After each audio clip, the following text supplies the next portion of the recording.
around the pyramids. Yeah. So they have 2 camel rides. They do a 30-minute one and an hour one. We're going to do a 30-minute one because I think that's all you need. So see how these camels are harnessed? It's a lot more respectful, isn't it, Baba? Yeah. What's your name? My name is Wahid. Wahid. Good morning. Hello. Hi. Good morning, everybody. See? Let him shave and stuff. What's the name of the camel? 007. 007? Gorgeous.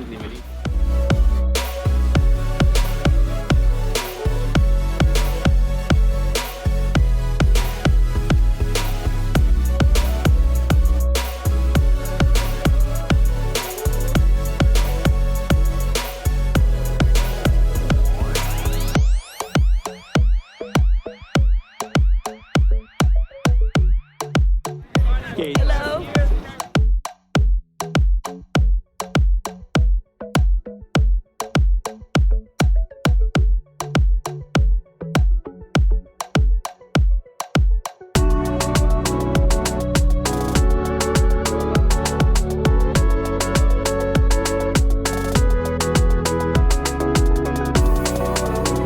See, this is the way to camel ride. It takes a while to get used to it because you feel like you're going to fall off, but it's quite safe and definitely a better experience than Gran Canaria.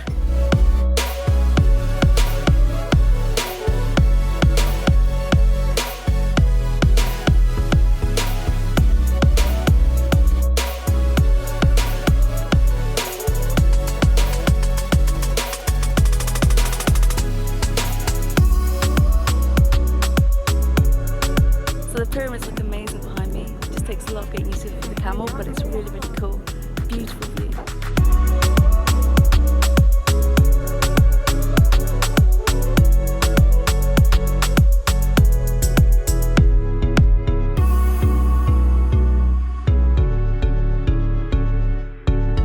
So we're at the pyramids now. It's amazing to be here. They're so huge. And you can get an idea of how big it is, really, can you? The Great Pyramid, the biggest of the lot, and we're going to climb up a little bit of this one. We're not going in because it's really expensive. We've been advised that it's not worth going in for it, but we're just going to climb up a bit of it. It's unreal, really. Being up here is so cool. I can't imagine how it would be being right at the top of this.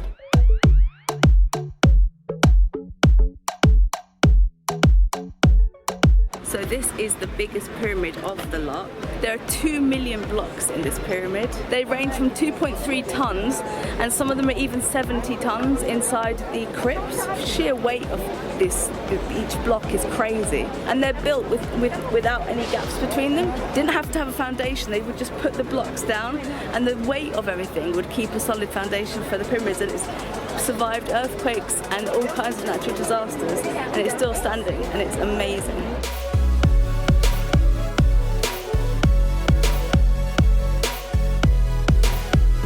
What's amazing is when you're looking up, you look up and you look between the blocks and you can barely even see a millimeter's gap between them all. And these are like solid granite. So that's mad. That's pretty impossible. They were skilled folk.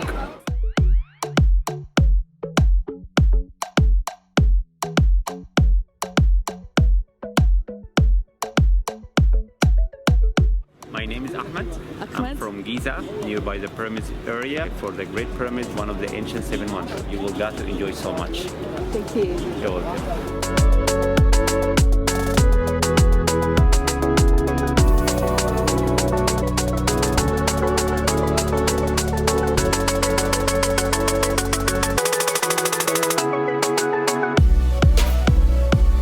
Sphinx, by the way, is considered the biggest statue in Egypt, 70 meters and 20 meters the highest, and also it's like head of a man, body of a lion, symbol wisdom, intelligence, and strength and courage at the same time. Carved by the same king who called the middle pyramid, King Khafre, or Khafre, the son of King Cheops or Khufu, the builder of the Great Pyramid.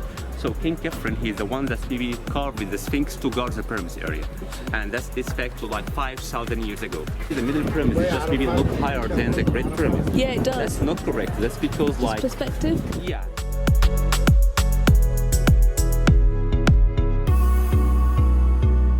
The Nile used to flow right along the pyramids here, and this was a port where they would sail from Aswan to Cairo with the stones, because all the stones from the pyramids came from Aswan. So if you think how long they travelled just to get to this area, it's amazing. I can't believe we're actually here. So cool. Because the mummification process takes from like 70 to 90 days, and it's completed at the Valley Temple, and after they mummify the king, they are just buried him in the pyramid. Sphinx meets Sphinx. This is like the Valley Temple for King Khafre or Khafre. So as a part of like the complex of the pyramid, it's supposed to be like a temple to just pray for the king and to complete the mummification for the king afterlife. And that's considered one of the most important for a reason, because inside here we discovered the statue of King Khafre. That statue was found right here in that chapel. Oh wow. A statue made of black diorite.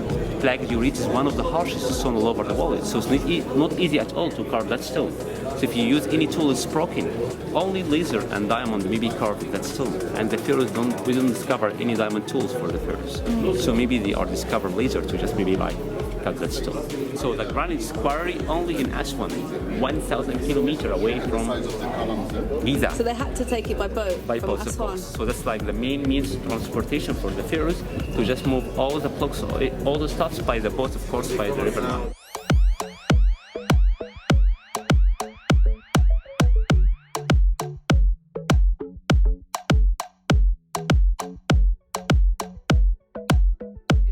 Yeah, interlocking. And you can see that it's completely locked. There's no gap. There's nothing. These are granite. Yeah, this is a granite from Aswan. That's fine. Where we started our journey.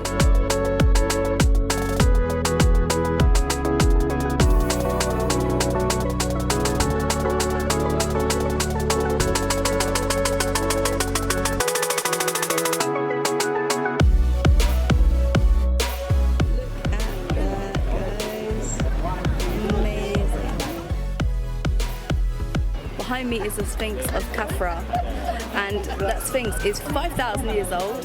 Khafre, his resting place is in the middle pyramid. They would bury one king per pyramid. So there are 3 people altogether buried in these 3 pyramids here in Giza. For 1,000 years they did that. And then they started moving them to the Valley of the Kings. And the Valley of the Kings, on the top of the mountain, it looks like a pyramid. So it's like a massive natural pyramid where all of the kings have their final resting place.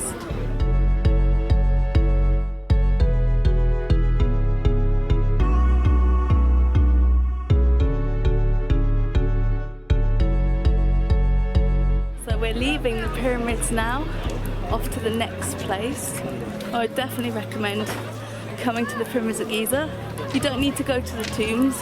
You can if you want to. The guide was telling us that they offer this cool thing for out of hours. You can go in there and meditate, and some people do, but you need a big group of people. But it's outside of hours of operation, so it'll be after 4 p.m. And you can come here, go into one of the pyramids and meditate with your group. That'd be pretty cool, wouldn't it? It's been a really cool experience, really enjoyed it.